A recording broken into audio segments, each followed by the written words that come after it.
Welcome to the inaugural episode of Ball Up Top, our new digital online show where we recap some of the biggest stories of the week in basketball. We talk a little bit of culture. We talk about everything. And I am extremely honored to have one Quentin Richardson, 13-year NBA vet, played for the Knicks, Clippers, Magic, Suns, Heat, three-point contest champion, alley-oop deliverer extraordinaire, co-host of Knuckleheads podcast with Darius Miles for the Players Tribune, and also, as of a few weeks ago, Sports Center analyst. My guy, we ran into each other in the streets of San Francisco, and then both realizing that we had Sports Center a few hours later in the morning.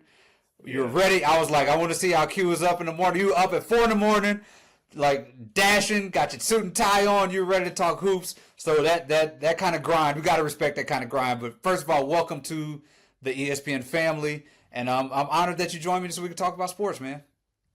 Already, man. Appreciate it, man. You know, we work hard. We got to play hard, too. So, you know, I was out there in them streets, and then we got up early and got to it. That's how it is. You know, but it's been a blast having you. We were out there talking dunk competition. Everything's been a blast doing that. I can't wait for us to be on the show again. But in the meantime, I want to get right into it, get to the first thing that happened last night. Phoenix Suns came back against the Clippers. It looked bad. They were down 20. They pulled together in that fourth quarter. KD carried the team. But as we do in the media and social media, we dissected one moment. And I'm going to ask you to do that same dissecting of one moment as this clip. So tell me what you're seeing when you see this clip. It's KD walking to the bench, getting into it with Coach Bud. Don't touch me, Coach Bud. Walking to the bench. They're having an argument. After the game, Kevin Durant sort of downplayed it, says, and I quote, "That's what usually happens when you don't understand the dynamics of the relationship. You catch something on TV, you get a quote, and now you're pushing that narrative as if me and Bud don't do that stuff all the time. We're competitive as two individuals who want to see things done the right way. Sometimes my way ain't what Bud wants to do, and vice versa." Q, you've been in these locker rooms. You played for both of these teams. What did you see when you saw that clip? Like he said, I saw a coach and a player having a disagreement. The player was clearly a little bit more frustrated in the situation. And, you know, he shrugged his arm away like, you know, don't touch me because I'm pissed off right now. That's a natural athlete reaction. But then when he turns around, they finish discussing and they talk about whatever. Then they go into the huddle. And you saw how KD came out and responded. So I can appreciate that. Me personally, I was an outspoken guy. I've literally had those type of exchanges with Larry Brown, with Stan Van Gundy, with Eric Spoelstra, with almost every coach I played for. But as long as you're doing it from the right place, and I'm assuming, I don't know what was said and what it was about, but by the way that KD responded, I assumed that was coming from the right place of being frustrated, not winning, not playing the way they wanted to play at that point in the game. And then he turned around and turned it up. Said, "I'm KD," and you know he responded the right way. So that definitely makes me feel that whole exchange was coming from the right place, a place of being frustrated because they aren't performing and winning this game like they want to be. All right, so you opened up a can of worms here because you started talking about your outspokenness, your run-ins with these coaches. I want to know what is your most explosive run-in that you can share that you've had with a coach that you can think of in your career.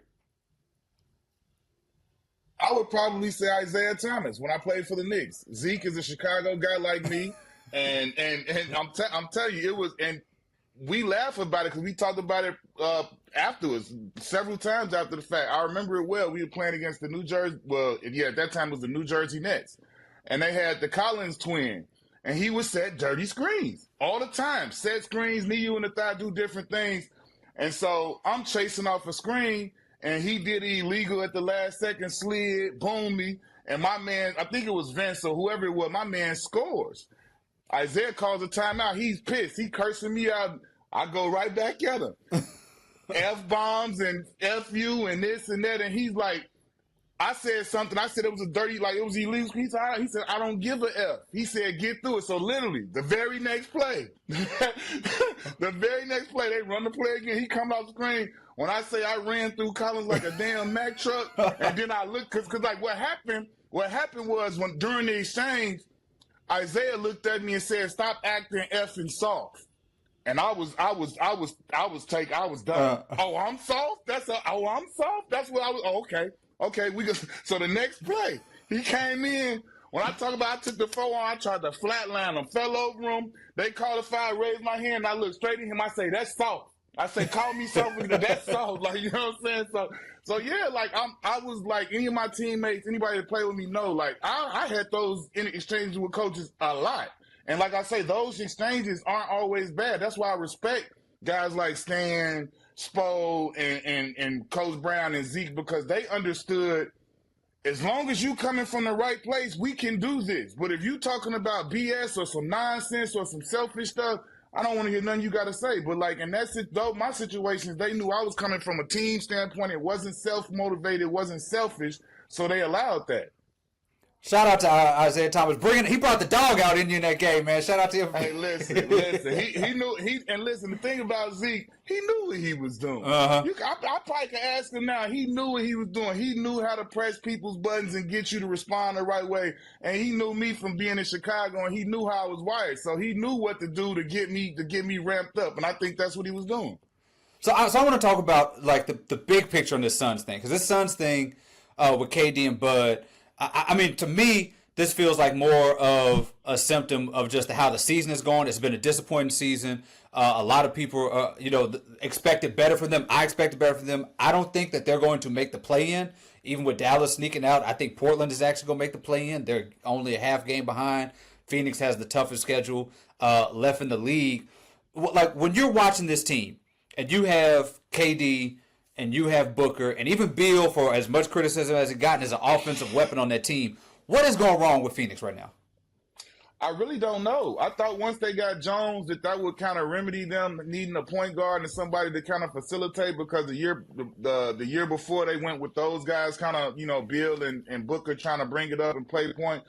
But I don't know. I really don't understand why they haven't been able to play better when they're all together. I know that it's all been this guy missed some, this guy missed some. They haven't had a huge sample size of all three of them together. But it's been games where all three of them scored 20 plus, 25 plus, and it's like they still don't get it done. It's like this is one of the weirdest situations for me. I never thought that this would be, not delivering the W's the way they were. So I don't know why they don't win. I mean, outside of the stretches where they lack defensive intensity and things like that. But I'm just saying, when you just talk about those three guys coming together, you expect more, and I'm not 100% sure why we didn't get more.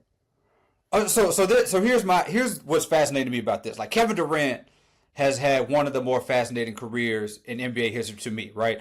Like, the guy's one of the most probably the most talented scorer we've ever seen, right? In terms of, like, you put the ball in his hands, he's gonna get you a bucket, right?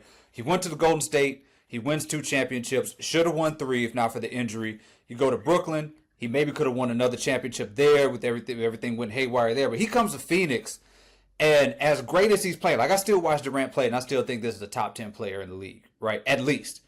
But I can't help but think that when I think about that team and the way it's constructed, if you put a bunch of other players in this league on that team instead of Kevin Durant, that they would be doing better. Like, I'm looking at Jokic, Luka, LeBron, Steph, Giannis. Like, there are other people that you put with Devin Booker in that team, and this team should be a contender.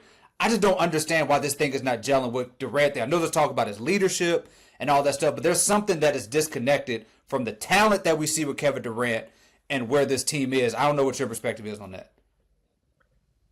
I just see it like I don't really put the onus as much on KD. I feel like it's a collective effort. I feel like that for whatever reason the pieces don't fit the way we thought they would.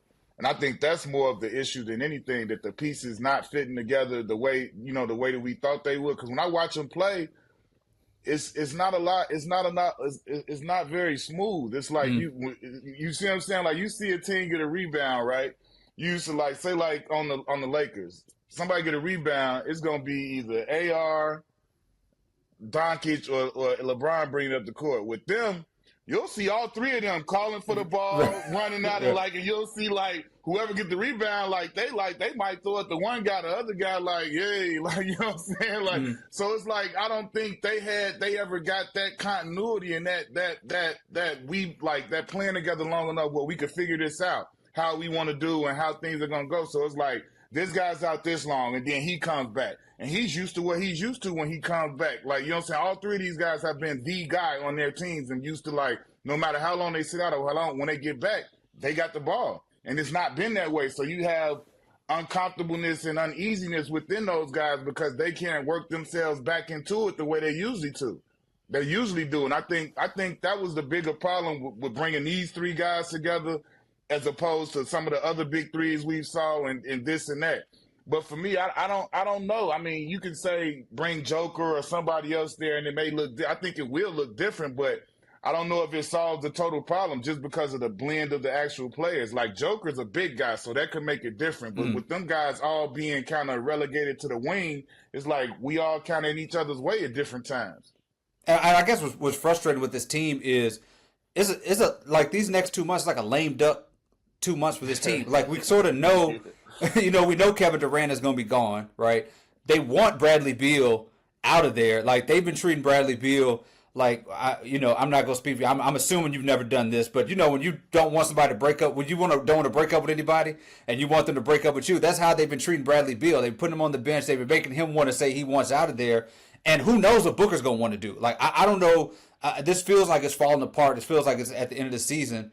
It's going to be gone. I don't know where Kevin Durant's going to go. I think, if OKC, if this thing doesn't go right with OKC, which we're going to talk about them in a little bit, I would kick the tires on Kevin Durant. If I'm Houston, I would have done that at the trade deadline. But it just feels like this team is done and Kevin Durant's out the door. I would agree. I mean, from the writing on the wall, it seems like the Phoenix Suns will look different however it goes next year. And I'll be sitting there just like you, anxious to see who goes where and where they going. But it's definitely tough to watch, man, because this was a team that when they came together, I was looking at championship aspirations, at least competing and trying to be in that conversation for a championship contender. But like you said, it definitely hasn't gone that way. I will say this, though. The part about Brad Beal, I love it. Okay. I love it. Okay. I love it.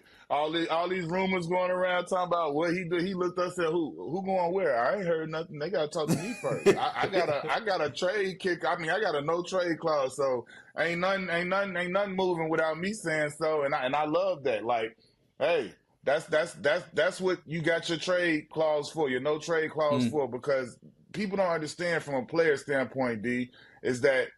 If he which is probably the same reason KD didn't want to leave. And I mean, to a lighter situation for KD because he doesn't have kids in the family. But like you think about Brad Beal, man, he got kids. He got a family. He got kids going to school and everything else. And it's like, you just about to pick me up and move. So I'm going to be way over there. More than likely, my kids and my family still got to be here because they got to finish school. I'm not just going to rip them out of school and just do this and do that. I'm in a hotel like, nobody want to talk about how that's not a good situation to be in. So if I hold a trade kicker, I might do that too. You know what I'm saying? Like I might say, nah, I ain't going nowhere. We'll get this over with in the summertime. Sort of like what KD made it seem like. I don't want to do this right now. I'm gonna see this through, and don't nobody want to move in the middle of the season and deal with all that. Like if that's what it's gonna be, we'll do this in the off season, and then it'll be okay for everybody. But that's one thing that I'm thankful that never happened to me. I never got traded at the deadline or in season. Like to me, that's the worst thing in the world. Yeah, that's interesting. Not a lot of people talk about like how much that stuff impacts a trade decision, right? Like you think about like we talk about KD, it's like don't the dude want to win the championship? And KD's like, I just don't want to move in February and doing that. It's interesting how often that happens. I don't know if that's something that you've experienced or seen with other players where there's like, I just don't want. I know it may make sense basketball wise. I just don't want to move in the middle of the season. Nah, if you got that power to shut that down, do that. Like when I got traded from Phoenix, it was the off season, but even still, I could have screwed that trade up. My whole thing was that I didn't want to be anywhere nobody don't want me. So what happened was when Phoenix did the trade to New York didn't know that I had an insurance clause on my back, where my back isn't insured because I had back surgery. So once they found that out, they was like, oh, kind of like the whole Charlotte with LA thing. Right. Like, oh, wait a minute. They want to. And so if I didn't fly, I had to fly cross country 2 times, fly from Phoenix to New York, being back. And my agent told me right then, he was like, if you don't want to do nothing, you can just sit still and everything go away. But I was so mad at Phoenix for wanting to trade me. I was like, man, screw them. Like, I don't want to be nowhere I'm not wanted. I'm like, I'm going to do this whole haul and go back and forth so I can make it happen. But I probably could have made that stop if I didn't go on those, go to the physicals and let them look at me and do the exams and all of that. So I want to switch gears a little bit and talk about who's the actual contenders in the West right now. Because we know that the Suns are not. And so right now it's OKC at the top, right? I think we could both agree that OKC are favorites. They got historically great defense. They got SGA, who's probably going to win MVP. They've added toughness with Hardenstein. They've added Caruso. So I think we can agree that the OKC is a contender for a championship. What is there anything that concerns you about this OKC team? No, I love everything about OKC. I think they definitely got a great shot. I think they got the top shot in the West, to me. Okay, so we got them. We locking them in. Let's move to Denver. Denver Nuggets. I think for me, I've had them as a sneaky team. They're not so sneaky anymore. You got Jokic. Murray has been playing a little bit better, but some of these games as of late have concerned me. They lost to the Lakers was bad. Lost to the Bucks was they looked like their offense is kind of stagnated a little bit. Russell Westbrook has struggled to get back into the fold there with that team. What do you think about Nuggets? Are they a contender, and is there anything that concerns you or put you maybe even in the OKC tier with the West? What's your thoughts on Denver? They are a contender in my opinion. I mean, they got the Joker. The Joker is like right there for MVP. I still got SGA, but I mean, Joker could easily win it too. And I mean, the complement of guys they got, to me, the X factor for them is not so much of Russell Westbrook. I love Russ, and I love him going there, and I love what he's been doing with them, and I think he'll show up when it counts. To me, it's about what Jamal Murray we gonna get. If we get the balling, you know what I'm saying, Jamal Murray, they are extremely dangerous. If we just get the sometimes I'm here, sometimes I'm not, Jamal Murray, I mean, it's hit or miss. You don't know. Because, I mean, he takes them to a different threshold to me. When he's playing that game where he can go get you 30 or average like 25, 27 for a series, he's being that a second focal point to Joker, they're a different team. But if he's not that they're a different team then too in a worse way, you know what I'm saying? So it's like they depend heavily on what Jamal Murray they're going to get, I feel like. Because I feel like no matter what, the rest of those guys, you know, MPJ, Aaron Gordon, they kind of are who they are. You got Russell Westbrook. He's going to play hard as hell every single possession. He's going to be who he is. I even like the Bron kid, the young boy. He's balling out, playing hard, both sides of the floor. But if they get that next level Jamal Murray, that's the difference in their team. Which Murray they going to get? I'm with you. In February, he averaged, I think, 25 points. He shot like 50% on pull-up threes. He was way more aggressive. He was really good in February. That slow start was, like, really interesting. I think he was still – I don't know if he was still recovering. I mean, the Olympics, he looked bad. There was a lot of Jamal Murray concerns. But their trajectory has gone with Jamal Murray. But the thing that was interesting about Murray is that his best game is that he's been killing the Lakers, right? He killed the Lakers last year. It seems like he's only focused on – like, not just focused, only, you know – he just goes to another level against that Lakers team, right?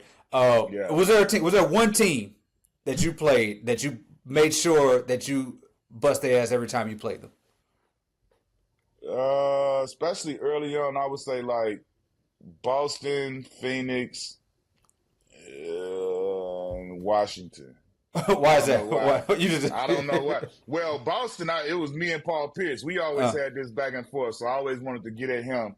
But other than that, it was just, I don't know. I think I always, it's weird. Like when I went to play for Phoenix, it was like, this is perfect because before I played for them, I loved to play in the American Airlines Arena. I always had good games there. So it was like, that's the same thing with Washington. I always had good games in the MCI. I think that was the MCI Center back then. But like, yeah, those two arenas, I just played well there. I liked it for whatever reason, and I did well there in those arenas. So we got the Nuggets, OKC, they're in. All right, the other two teams that are in my actual contenders list were not there probably 2 months ago, and now one of them is the number 2 seed, the Lakers. Like I don't understand how this is working. Like I mean, I understand how it's working offensively. Luka, LeBron, they were always going to make sense. They were always going to find each other. They were always going to be open. They dominated the Pelicans. I think they each had like 30 and 15. Great game. Like they are going to raise another level in the playoffs. Defensively, I don't understand how this thing is working defensively. They played the Nuggets. I say Jokic is going to kill them. They had a plan for Jokic. They played the Timberwolves. I said Anthony Edwards is going to be mixing up there against Austin Reeves and Luka. That didn't happen. They played the Clippers. Zubats, they beat the Clippers 2 times in a row. The Lakers keep doing this thing defensively. I know J.J. Redick gets a lot of credit. My concern with the Lakers is how sustainable this thing is. Like how sustainable this defense is when you're looking at a team playing in the playoffs every 48 hours. Luka's need to have his legs under him. LeBron is still 40, even though it's defying time right now. I just don't know if they can keep this up for the next 3 months, 4 months that it takes to get this thing through June. What are you seeing with this Lakers team?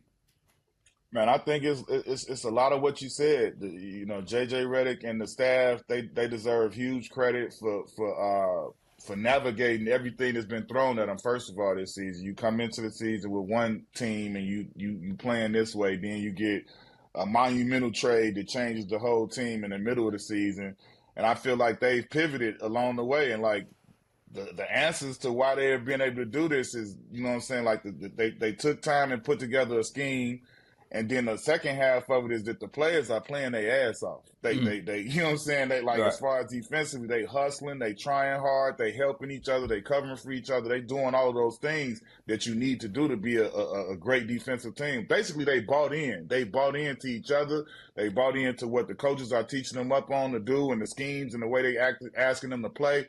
But I mean, that's what I saw. Like that game you mentioned against Denver, I don't recall seeing Joker more uncomfortable. Yeah, you know what I'm saying? And like you say, they didn't have a big presence. Like they were doubling and tripling him. They was hitting him from the baseline, hitting him from places that he wasn't used to. He was turning the ball over, and that's usually his strong suit. When he holds the ball and he can turn and see and then, distribute.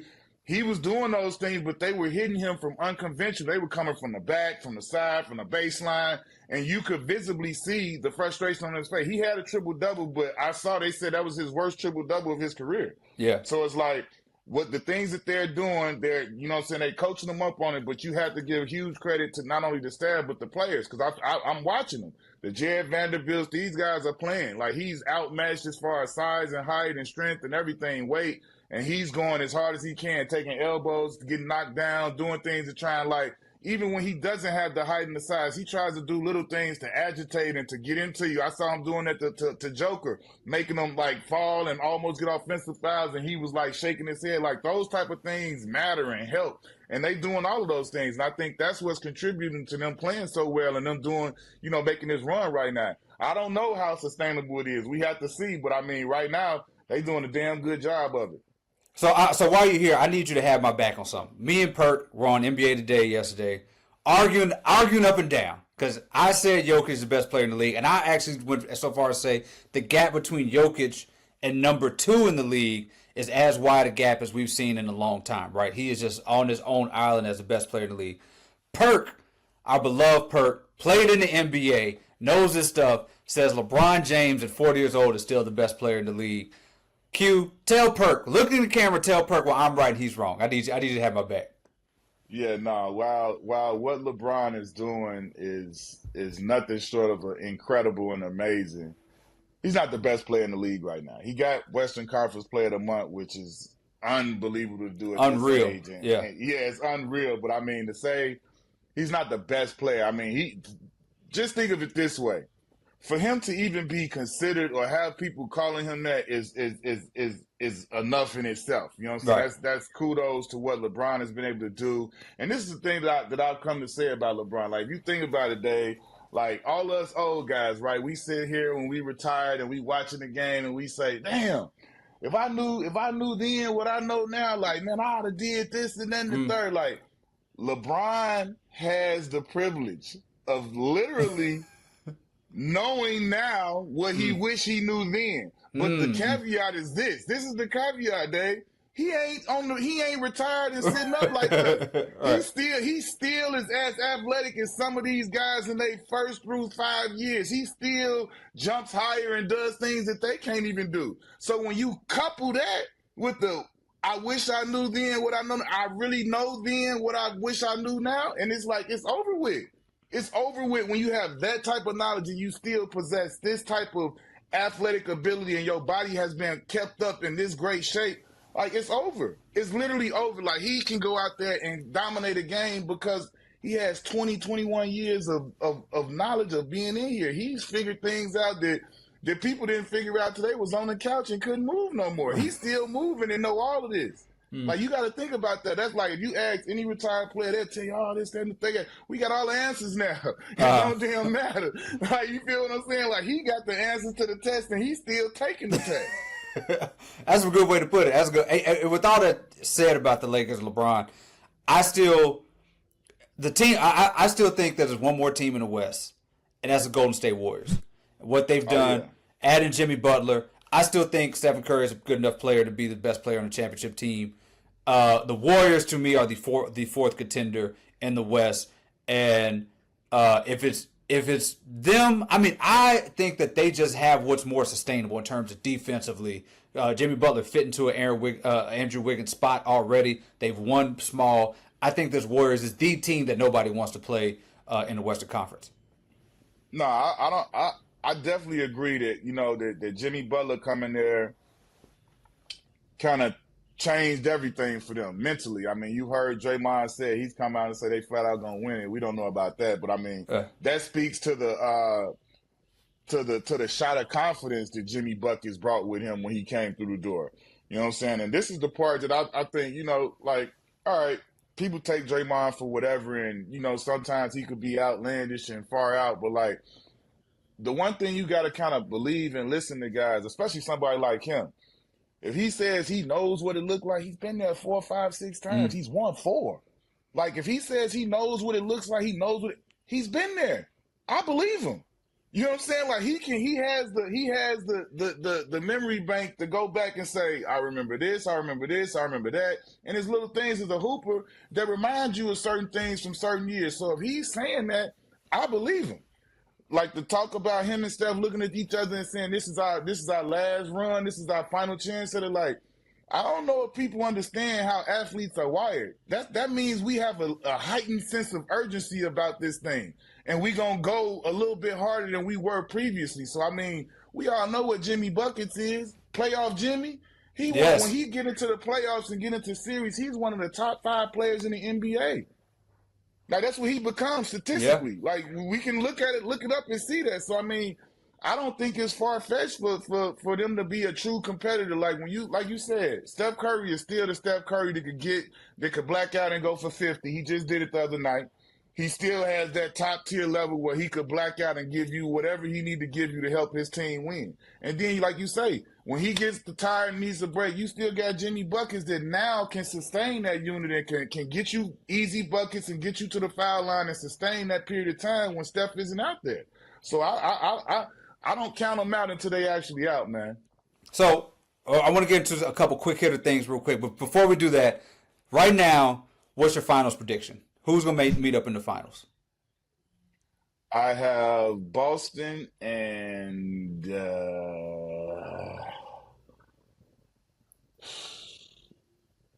that West is really playing with me right now. I really want to say OKC, but the fan in me want to see Boston and LA. One more time. I want to see Boston and the Lakers. I just do. Everybody know that's the dream, you know, the 2 top teams of the league. And then I just think with Luka and LeBron there, it's going to blow TV ratings out the water. And it's just like I still would choose Boston in that situation to win it, but I want to see Boston, LA kind of. All right, so this is how we cap off Ball Up Top with a couple of things I cannot stop thinking about that happened this week or, you know, that's on my mind. One, I want you to see this clip that happened with Phoenix and Minnesota earlier a few days ago. It was Minnesota was, up 19, a minute and a half left, and about to have a highlight, and Bradley Beal pushed him to the side. He says they could have just scored the ball, but you don't have to turn this into a highlight reel. We've already seen enough highlights of them tonight, and I was just making an aggressive play and letting them know we're not doing that, and he respected it. He knows my intention never to hurt or hurt anybody in that situation. Q, as a Hall of Fame level alley-oop thrower of highlight reel material, what did you think about that play? And were you upset to see that Beal took that away from us? I wasn't upset because that's what you're supposed to do. Like, you're not supposed to do it to try and hurt him. Like, he didn't. I felt like this could have went real wild if he really wanted to try and get him crazy. He could have got him crazy.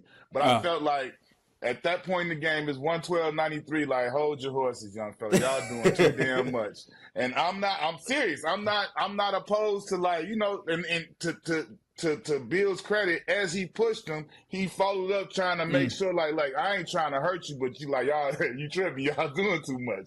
Like, so I respected that. Like, that's what, especially you being kind of elder statesman in the league, Bill, we supposed to understand that part of it and know, like, all right, young fella, y'all getting busy, but calm your ass down a little bit. Like, chill out now. Like, hey, that's the way it's supposed to go. That's the NBA I came from, at least. Like, you know what I'm saying? I tried to get a tip dunk on Shaq, and he down there took my whole face off. And he told me, like, hey, you lucky I like you, because I really could have cleaned you up right there, but I like you, so I didn't. He like, don't do that no more, though. So, you know what I'm saying? Like, that's just, listen, that's the way it goes. And so, yeah, you mentioned the Dunkel Shaq. Is there any other sort of too much dip on my chip young fella moments where you're trying to showboat a little bit and somebody's had to sit you down for a second? For me? Yeah. I mean, that happened to me. I mean, you got to think about it, man. The NBA we came into, it wasn't what it is now. They didn't like celebrating. So when we would do our thing, me and D Miles, we got met with a lot of brash, like, people trying to forearm, like, we came into an older league. You know what I'm saying? We were literally the youngest team in the NBA at that time. We came into an NBA where the OGs had kids our age at this time. You know what I'm saying? So, like, I remember when we were with Deshaun Stevenson. He was in our class. He was a rookie like us, and we hanging out with him before we play him, and he like, hey, Jerry Sloan and already told the whole team, ain't none of this. He like, y'all see him doing that, somebody better hit him. And we like, what? Like, hit us? Like, for real? Like, they was on that. So, like, we had early on, and we was with that energy too, me and Darius. So it didn't matter. We was with that energy. We were reciprocated. So we got met with that a lot in our first couple years in the league. 2000, 2001, we got a lot of that because it wasn't like that. They felt like we was trying to show them up and this and that. And we just kids having fun, bro. Like, so, you know, we got met with that, but we was ready for that energy. I'm not opposed to it. Was there an OG who was the most intimidating back then? Who you just like, I don't want to try this dude at all. Karl Malone, Charles Oakley. Okay. Leave them the hell alone. Like, MJ told us that, like, he was like, listen, when we was at Santa Barbara hooping with him, we just asked him about the league and everything. Just before we ever play, he like, listen, leave Oak the hell alone. He like, don't ever get into nothing with Oak. He like, y'all ain't got to worry about it, you know, because, you know, that's my man, and I'm make sure y'all cool. But, like, don't ever cross Oak for no reason. But then, without even him saying that, it was Karl Malone. Like, when I first ever saw Karl Malone in person, his arms was bigger than dude's legs, bro. Right, yeah.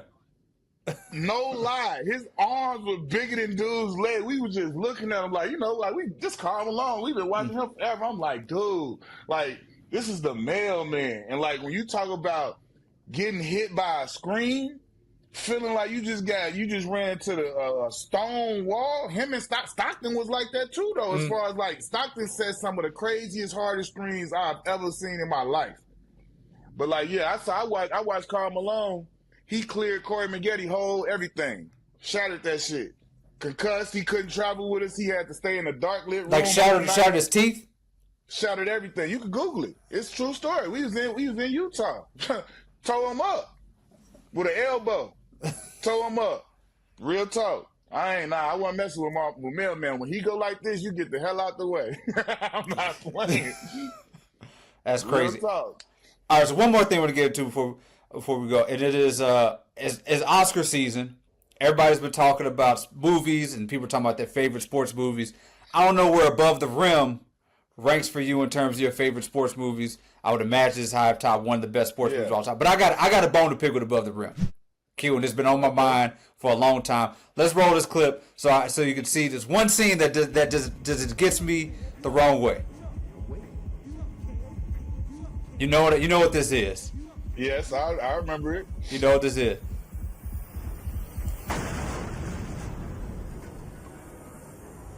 Rest in peace to Nutso. No. All right. Q. You know what I'm gonna say. We can cut the clip. We can cut the clip. We can cut. Q. Who put puts a backboard in front of a glass window on top of a building. That makes no sense. Nutso had to have the dumbest death in movie history. I love the movie, but they got to find another way. I've never seen. You ever seen a backboard like that over in front of glass on top of a building? The man falls off the top of the building. Q. It makes no sense.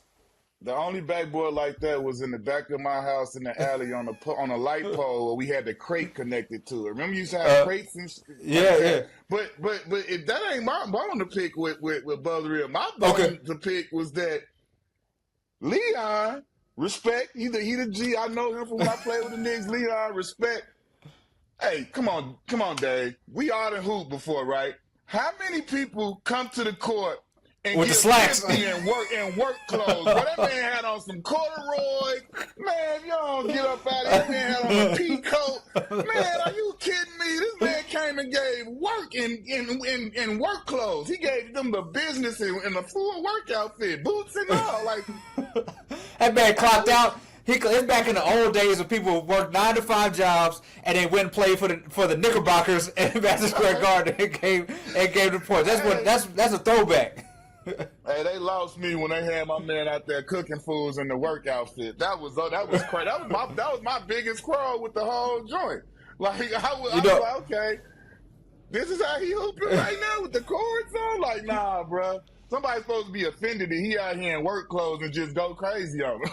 So this is what we're doing next. We're going to get you and D Miles. We're going to take y'all to Rucker Park, some corduroy pants. We're going to see how many points y'all put up in the middle of the summer in New York. That's going to be our next experiment when we do ball up. We're going to do an on-set, on-location ball up top with you and D Miles. Hey, y'all go get me the latest in the Nike Tech gear, and it's going to be very few buckets. I'm going to be standing still at the perimeter. If I ain't shooting open, I probably ain't making nothing. My bad. Quentin Richardson, legend. One of the greats, one of the, my favorite folks I've interacted with here at ESPN, man. Thank you for the first episode of Ball Up Top. It's been great having you. I'm David Dennis Jr. We'll catch you guys next time.